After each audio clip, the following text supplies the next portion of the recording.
The city was slick with rain as Franklin Hayes hurried down the winding drive toward the mansion, his hands still stained with grease and his shirt clinging to his back from the effort of changing a stranger's tire on the shoulder of the highway. He'd left home early, determined to be on time for the dinner his daughter-in-law Olivia's family had insisted on hosting, a proper introduction, they'd called it, as if the last 5 years of awkward holidays and forced smiles hadn't counted. But fate had other plans. When he saw the stranded car, hood up and hazard lights blinking, he couldn't just drive by. The woman behind the wheel was in her 60s, elegant but clearly flustered, her umbrella useless against the wind. "I'm sorry to trouble you," she'd said, her voice trembling. "I called for help, but no one's come." Franklin had smiled, rolled up his sleeves, and set to work, his old skills coming back as he loosened lug nuts and swapped out the flat. By the time he finished, his suit was ruined, his hands black, and his shoes soaked through. The woman thanked him profusely, pressing a business card into his palm. "If you ever need anything, call me. My name's Evelyn." He'd barely had time to nod before she was gone, swept away in a silver sedan. Now, as Franklin stood on the marble steps of Olivia's family home, he felt every eye on him. Olivia's father, tall and cold in a tailored suit, her mother, lips pursed in disapproval, Olivia herself, arms crossed, her gaze sharp as glass. "You're late," her father said, his voice dripping with contempt. "And you look like a mechanic." Olivia rolled her eyes, her voice loud enough for the guests in the foyer to hear. "We don't need your kind here." The word stung, but Franklin just smiled, said nothing, and turned to leave, the door slamming behind him with a finality that echoed in his chest. If you enjoy powerful stories like this, don't forget to subscribe for more. He stood in the rain for a moment, the humiliation burning hotter than the cold, then started back toward his car, wondering if he'd ever truly belong in his son's new world. But as he reached the end of the drive, headlights swept up behind him. The silver sedan stopped, and Evelyn stepped out, her presence commanding. She walked past Franklin, up the steps, and rang the bell. When Olivia's father opened the door, his face went pale. "Mrs. Harrington," he stammered. She smiled, her voice ringing out. "I believe you owe this gentleman an apology." The room behind him fell silent, every head turning as the woman Franklin had helped revealed herself, not just as a grateful stranger, but as the CEO of the very company Olivia's family was desperate to impress. Franklin watched as the color drained from Olivia's face, her confidence crumbling. The family, so quick to judge, now scrambled to recover, their arrogance replaced by awkward smiles and forced hospitality. Franklin just stood in the rain, a small, private smile on his lips, knowing that the night, and the balance of power, had just changed forever.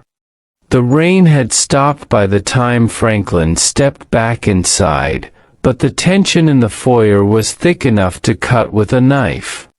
Olivia's father, Mr. Whitman, forced a smile as he ushered Franklin and Mrs. Harrington into the grand dining room, his voice brittle with forced hospitality. Please, come in, let's not keep dinner waiting." The guests, who had moments before been whispering about Franklin's greasy hands and ruined suit, now fell silent, their eyes darting between him and the elegant woman at his side. Olivia's mother offered a towel with a trembling hand, her earlier disdain replaced by a nervous flutter. Olivia herself was pale, her jaw clenched, her eyes flickering with a mix of anger and fear. Mrs. Harrington took her seat at the head of the table, her presence commanding instant respect. "I hope you all don't mind that I invited myself," she said, her tone light but edged with steel. "After all, I wouldn't have made it here tonight if not for Mr. Hayes."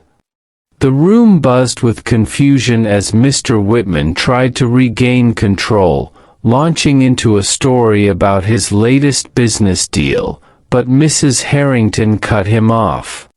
"Actually, I'd like to propose a toast, to kindness, and to the people who show it when no one's watching." She raised her glass to Franklin, her eyes never leaving Olivia's family. "You have a rare man in your midst. I hope you realize it." The words landed like a bomb. Olivia's father stammered, Olivia's mother blushed, and Olivia herself looked as if she might bolt from the table. Franklin felt a strange sense of satisfaction, the humiliation of the front door now replaced by a quiet pride. He watched as the family scrambled to recover, suddenly fawning over him, offering him the best seat, piling his plate with food, their earlier contempt replaced by desperate attempts to impress. Mark, Franklin's son, looked at him with a mix of relief and awe, as if seeing his father for the first time. But the real shock came after the main course, when Mrs. Harrington leaned in and said, "Mr. Hayes, I'm looking for someone to manage a new foundation, someone with integrity. Would you be interested?" The room went silent, every eye on Franklin as he accepted her card, the power dynamic shifting in an instant. Olivia's family, who had spent years dismissing him as an embarrassment, now stared in disbelief as Mrs. Harrington praised his character, telling stories of the people who had helped her rise to the top. "It's not money or status that matters," she said, her gaze fixed on Olivia. "It's kindness, and the courage to do what's right." Olivia's face turned ashen, her plans for the evening unraveling before her eyes. Franklin smiled, feeling the weight of years of judgment and exclusion lift from his shoulders. He realized that the true measure of a man was not in the clothes he wore or the car he drove, but in the choices he made when no one was watching. As dessert was served and the conversation turned to the future, Franklin knew that the night had changed everything. The family who had once slammed. The days after the dinner were a whirlwind of whispered phone calls and forced smiles, the Whitman mansion suddenly alive with a nervous energy that hadn't been there before. Franklin could feel the shift every time he visited. Olivia's mother now greeted him at the door with a strained politeness. Mr. Whitman asked about the farm's harvest as if he'd always cared, and Olivia herself seemed to hover at the edge of every conversation, her eyes darting between Franklin and Mrs. Harrington's business card, which he kept tucked in his wallet like a talisman. Mark, caught in the middle, tried to play peacemaker, but even he couldn't ignore the way his wife's family now treated his father with a wary respect. The real change, though, was in Olivia. She grew more anxious with each passing day, her temper flaring at the smallest slight, her voice sharp when she thought no one was listening. Franklin noticed her spending more time on the phone, her conversations hushed and urgent, her laptop always open to emails she quickly closed when anyone approached. One afternoon, as Franklin was leaving the house after a strained lunch, he overheard Olivia arguing with her mother in the study. "He's not supposed to be here. This was supposed to be our chance to impress Mrs. Harrington, to get Dad that contract. Now she's offering it to him." Her mother's voice was tight with panic. "You need to fix this, Olivia. If your father loses this deal, it's over for all of us." Franklin paused in the hallway, the pieces falling into place. The dinner hadn't been about family at all. It had been a setup, a chance for the Whitmans to secure a lucrative partnership with Mrs. Harrington's company. Franklin's act of kindness had upended their plans, and now Olivia was scrambling to regain control. That night, as Franklin sat on his porch, the city lights twinkling in the distance, he received a call from Mrs. Harrington herself. "Mr. Hayes, I'd like to meet with you tomorrow. There's something you should know about Olivia's family, and about the contract they're so desperate to win." Franklin agreed, his curiosity piqued and his suspicion confirmed. The next morning, over coffee in a quiet corner of Mrs. Harrington's office, she revealed the truth. The Whitmans had been under investigation for months, their business practices shady, their finances precarious. "They thought they could use you to get to me," she said, her eyes kind but unyielding. "But I'm more interested in people who do the right thing when no one's watching." She offered Franklin the job managing her new foundation, the contract the Whitmans had coveted, now his for the taking. As Franklin left the office, the weight of years of humiliation and exclusion lifted from his shoulders. He realized that the true power in any family wasn't money or status, but integrity, and that Olivia's secret, once her weapon, was now her undoing. The next time he saw her, she tried to smile, but the fear in her eyes told him everything he needed to know. The game had changed, and for the first time, Franklin was playing to win. Franklin's new role at Mrs. Harrington's foundation brought a sense of purpose and dignity he hadn't felt in years. Each morning, he woke with anticipation, eager to help shape programs that would lift up families like his own, families who knew what it meant to be underestimated, dismissed, or left behind. The work was challenging, but the respect he received from Mrs. Harrington and her team was genuine, and the gratitude from those they helped was humbling. Meanwhile, the Whitmans' world began to unravel. Rumors of the investigation into their business practices spread quickly, and the once invincible family found themselves shunned by former friends and business partners. Olivia's father grew more irritable, his temper flaring at the smallest setback, while her mother retreated into silence, her social calendar suddenly empty. Olivia herself was a storm of anxiety and resentment, her charm replaced by a brittle edge that made even Mark wary. She called Franklin one evening, her voice trembling with desperation. "You have to help us. If you don't, my father will lose everything. Mark will lose everything. Please, Franklin, you're part of this family." Franklin listened, his heart aching for the girl he'd once hoped would bring joy to his son's life, but he knew better than to be manipulated by guilt. "Olivia, I tried to be part of this family. But you made it clear I was only welcome when I could be used. I won't be your pawn." The silence on the other end was heavy, then Olivia's voice turned cold. "If you don't help, I'll make sure Mark never forgives you." Franklin's anger flared, but he kept his voice calm. "That's not your choice to make." The next day, Olivia made her move. She confronted Mark in front of the entire family, accusing Franklin of sabotaging the Whitmans, of stealing the contract with Mrs. Harrington, of betraying his own son. Mark, caught off guard, looked from his wife to his father, confusion and pain etched in every line of his face. "Is it true, Dad?" he asked, his voice barely above a whisper. Franklin met his son's gaze, his own eyes steady. "I did what I had to do to protect myself, and you. I won't apologize for standing up for what's right." Olivia's fury exploded.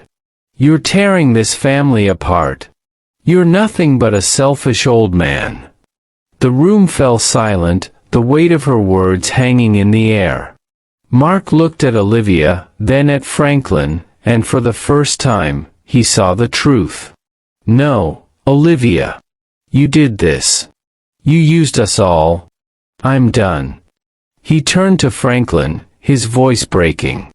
"I'm sorry, Dad. I should have listened." Franklin hugged his son, relief and sorrow mingling in his chest. The family, once united by appearances, was now divided by truth.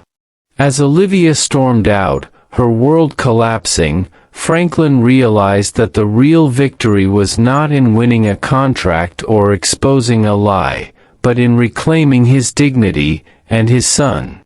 The battle was far from over, but for the first time, Franklin knew he was no longer fighting alone. Mini hook for next part. The days after Mark's stand were a whirlwind of consequences, the Whitman family's carefully constructed world unraveling thread by thread. News of the investigation into their business practices hit the local press, and the once crowded driveway was suddenly empty. No more luxury cars, no more guests eager to bask in the Whitmans' reflected glory. Olivia's father spent his days on the phone, his voice rising in panic as one business partner after another pulled out, his empire crumbling beneath the weight of secrets exposed. Olivia's mother retreated behind closed doors, her social calendar replaced by a steady stream of lawyers and accountants. Olivia herself was a storm of rage and desperation, her charm now a weapon she wielded with increasing recklessness.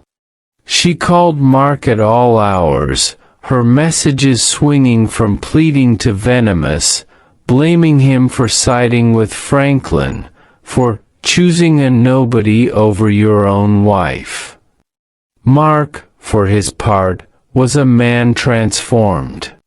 He moved back to the farm, throwing himself into the work with a determination that surprised even Franklin. They spent long days repairing fences, planting new crops, and talking late into the night about everything that had happened. Mark apologized again and again, his regret genuine, his resolve to rebuild their relationship clear. "I let her turn me against you, Dad. I let her make me doubt everything you taught me. I'm sorry." Franklin hugged his son, the pain of the past slowly giving way to hope. "We all lose our way, son. What matters is finding it again." Meanwhile, Mrs. Harrington's foundation flourished under Franklin's leadership, the programs they built together changing lives and drawing praise from across the state. The community rallied around the farm, neighbors dropping off food, offering help, and sharing stories of their own struggles and triumphs. Franklin found himself at the center of a new kind of family, one built not on blood or money, but on respect, kindness, and the courage to stand up for what's right. The Whitmans, once untouchable, now faced lawsuits, audits, and the slow, public erosion of their reputation. Olivia, desperate to salvage her life, tried to spin the story in her favor, but the truth was out, and no amount of charm could change it.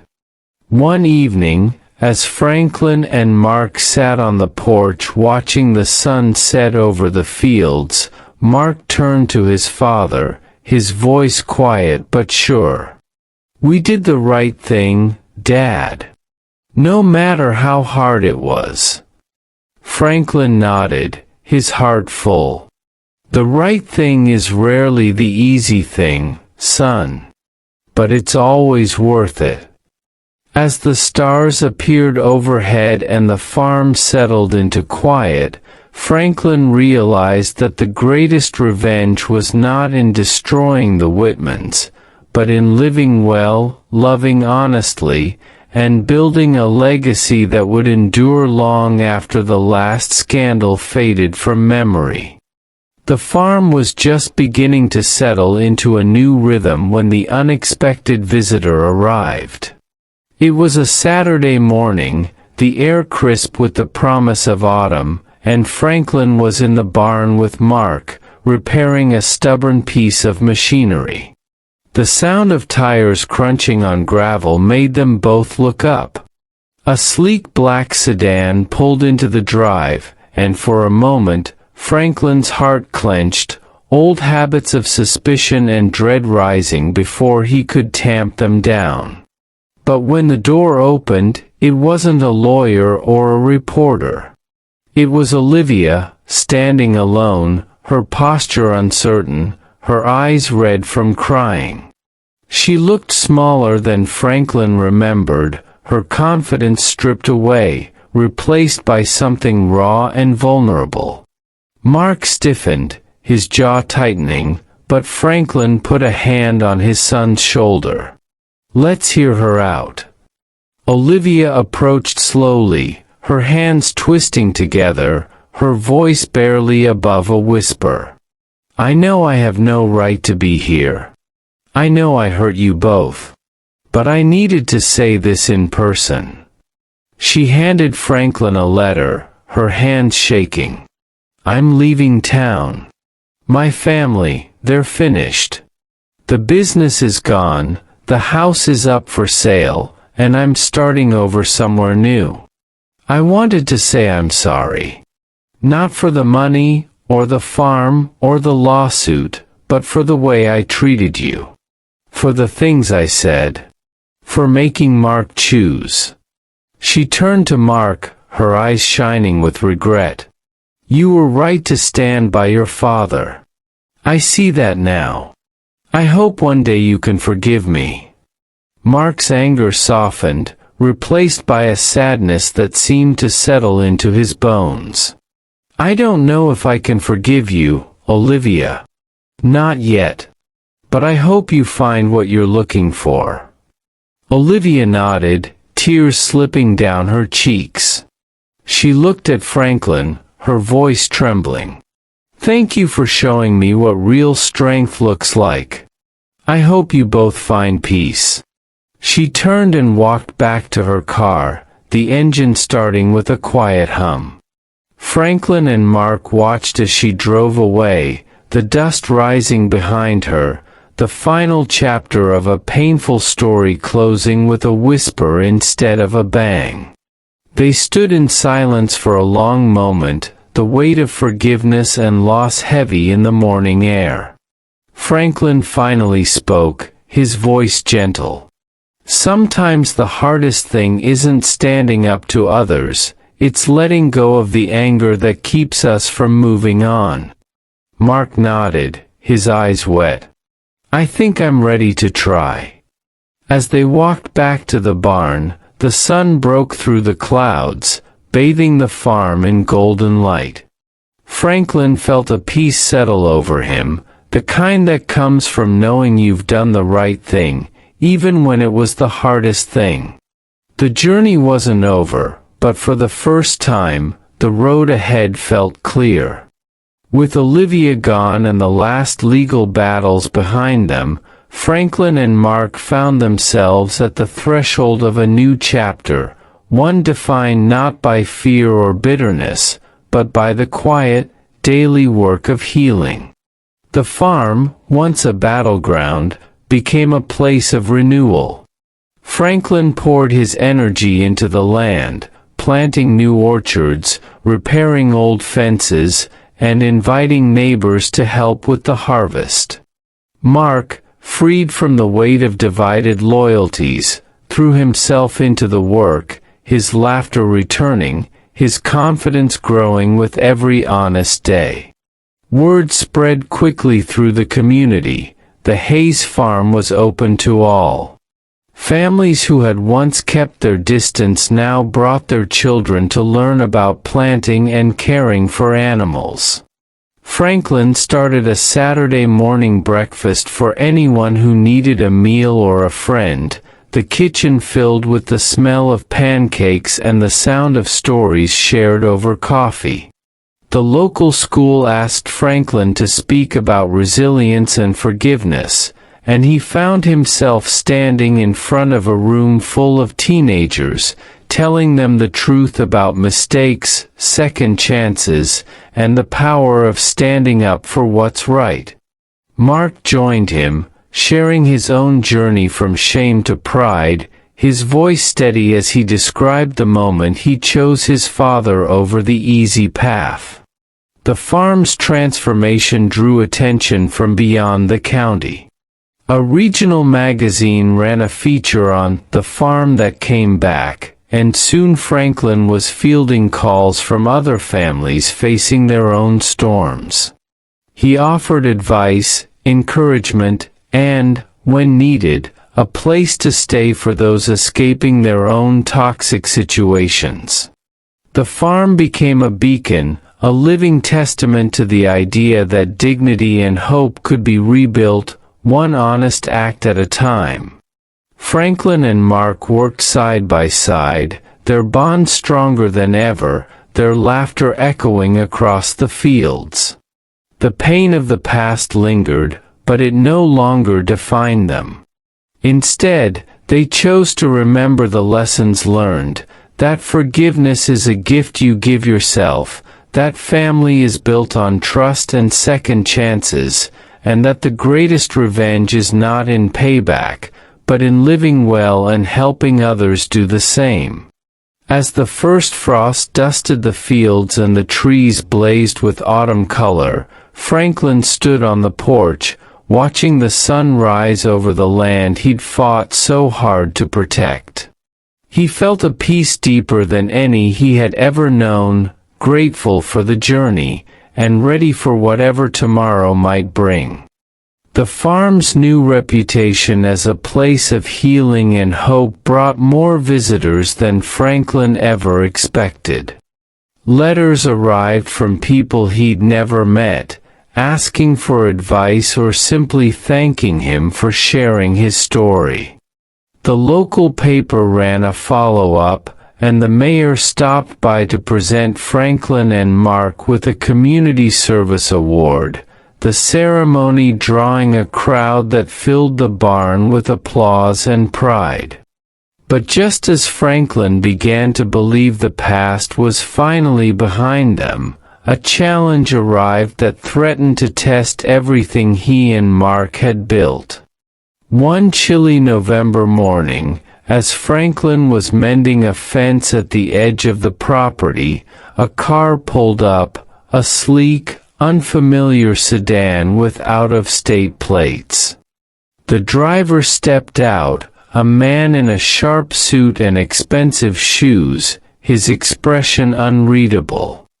"Mr. Hayes," he called, his voice carrying across the frosty field.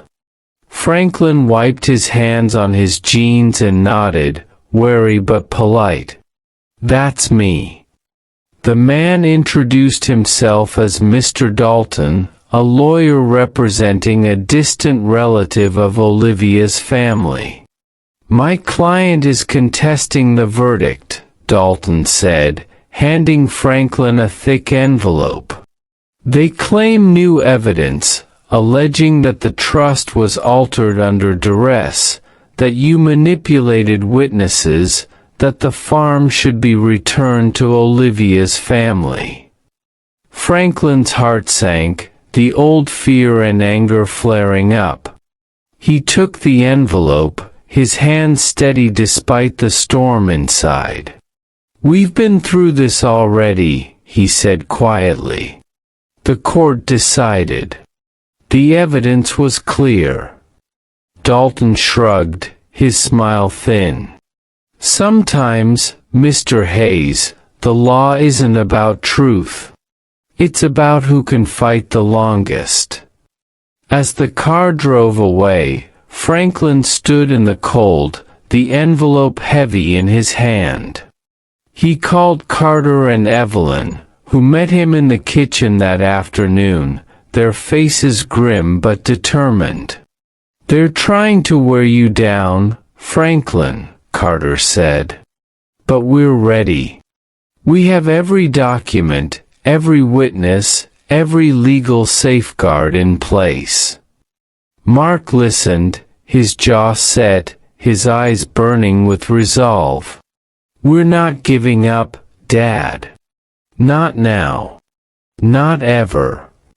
The next weeks were a blur of legal filings, depositions, and tense meetings. The community rallied around the farm, neighbors offering support, the local paper running editorials defending Franklin's integrity. The pressure was intense, but Franklin refused to be intimidated.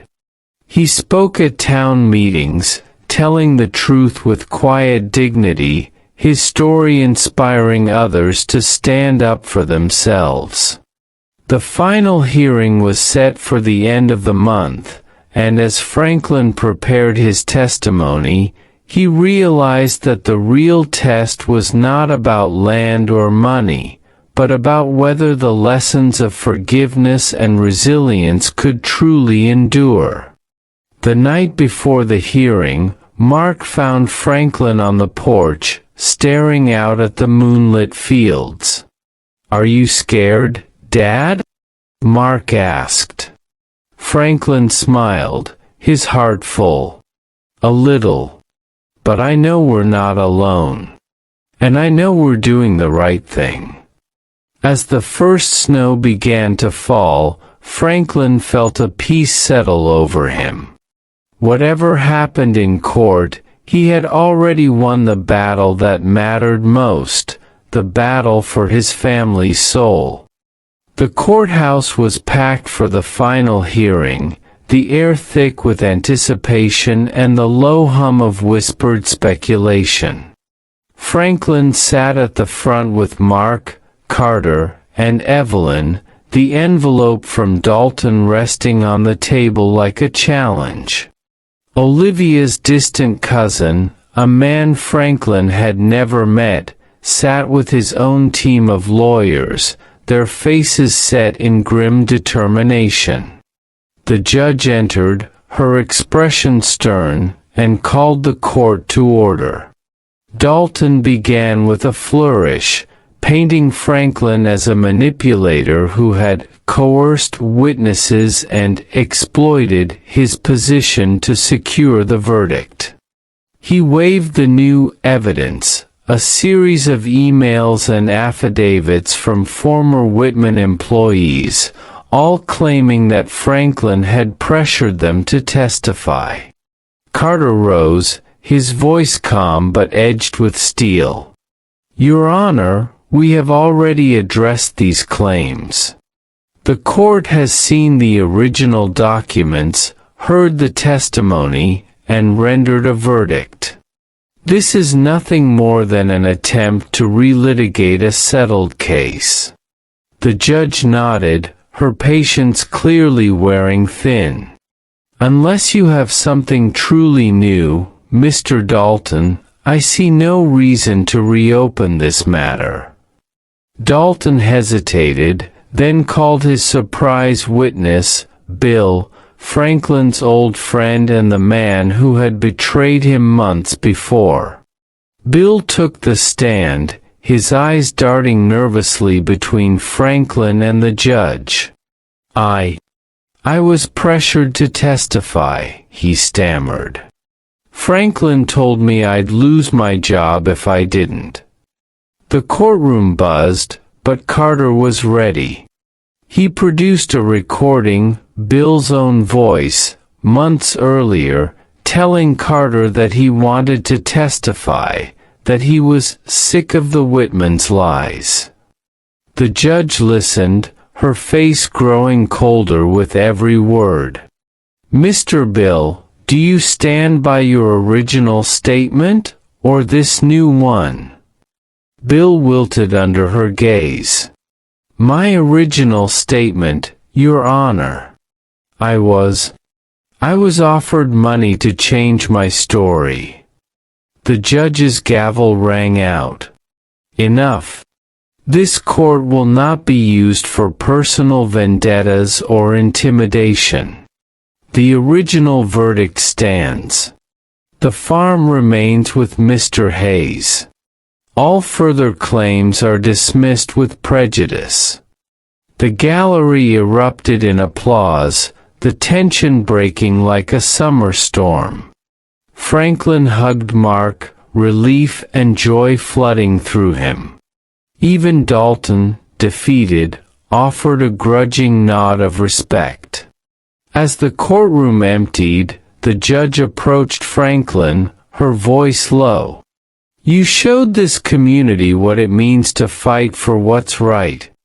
I hope your story inspires others to do the same."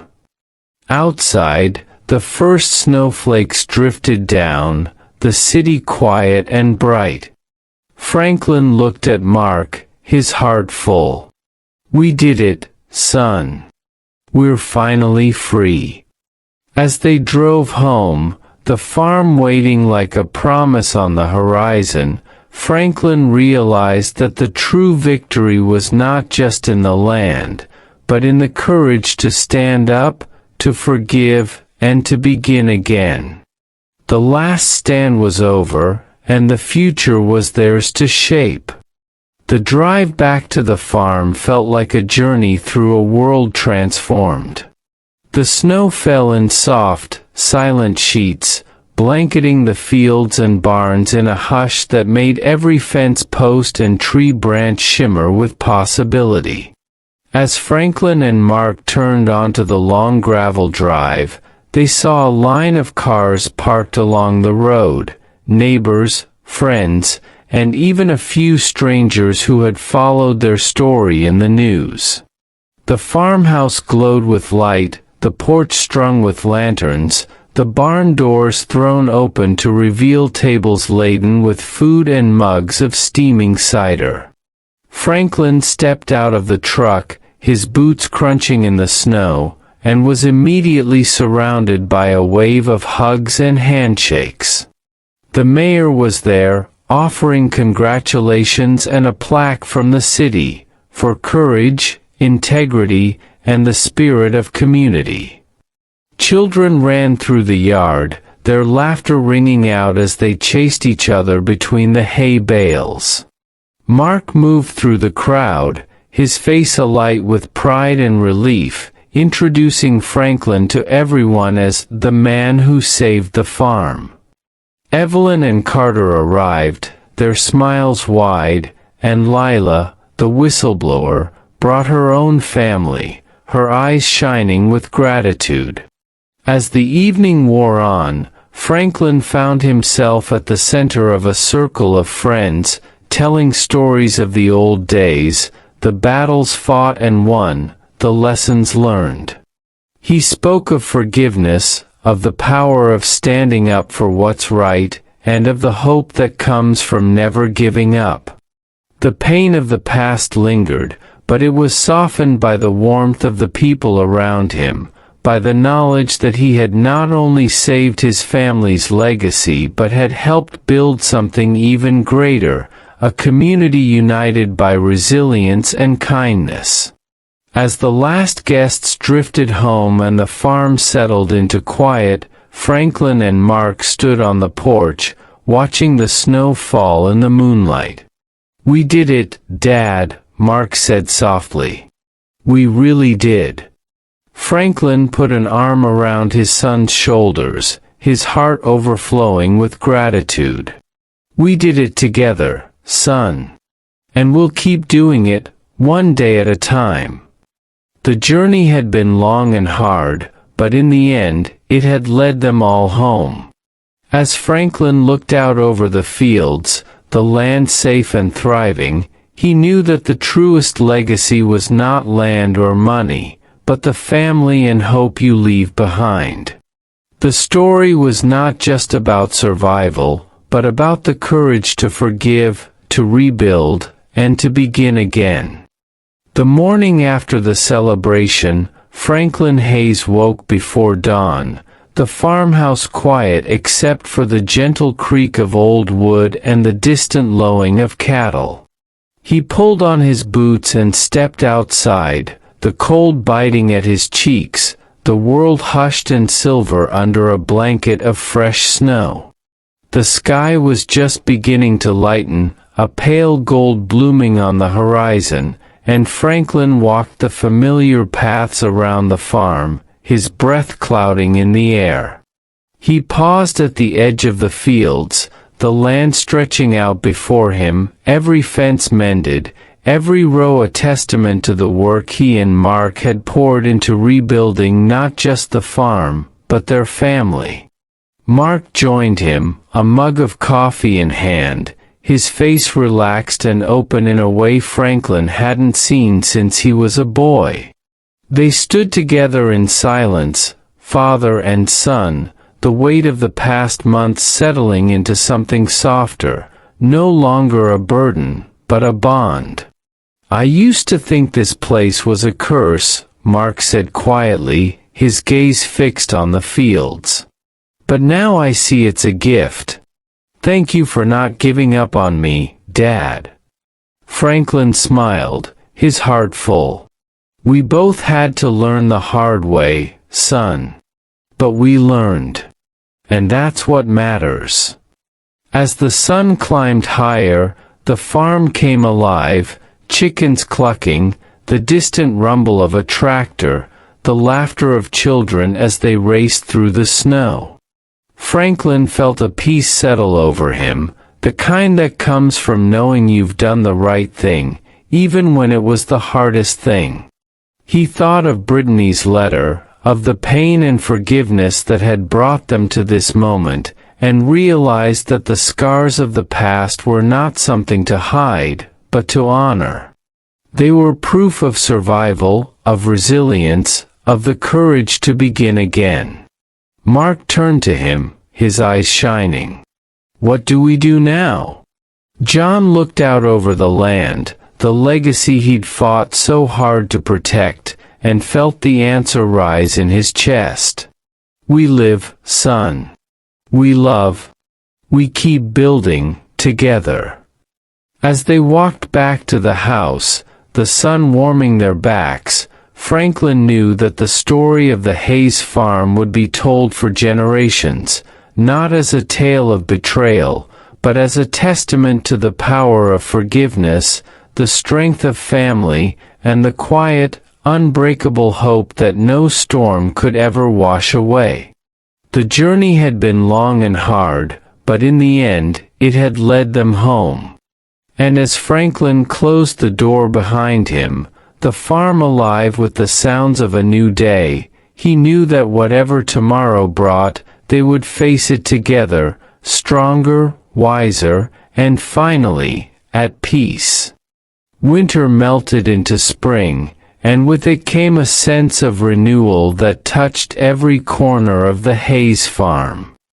Franklin and Mark decided to start a new tradition, a family gathering at the end of each season, a time to share stories, laughter, and the fruits of their labor.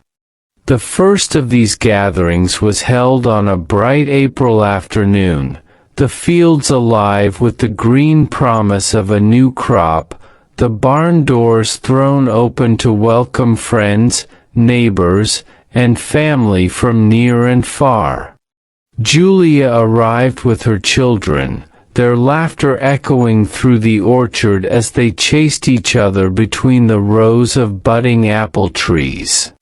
Evelyn and Carter brought pies and stories from town, their friendship now woven into the fabric of the farm. Even Lila, the whistleblower whose courage had helped save the farm, came with her husband and a basket of fresh eggs. As the sun dipped low, painting the sky in shades of gold and lavender, Franklin stood at the head of a long table set beneath the old oak tree. He looked out at the faces of those he loved, Mark, Julia, the grandchildren, friends old and new, and felt a peace deeper than any he had ever known. "This farm has seen its share of storms," he began, his voice steady. "But it's also seen the power of forgiveness, the strength of family, and the hope that comes from never giving up. We've learned that legacy isn't just about land or money, it's about the people you love, the lessons you pass on, and the courage to start again, no matter how many times you fall." The family listened in silence, the firelight flickering in their eyes, the pain of old wounds now woven into the fabric of their story. Mark raised his glass, his voice thick with emotion. "To Dad, for teaching us what it means to fight for what matters. For showing us that dignity is worth more than pride, and that the greatest revenge is living well." The toast was echoed around the table, laughter and tears mingling as the feast began. As the night wore on, Franklin sat back and watched his family, stronger, wiser, and more united than ever.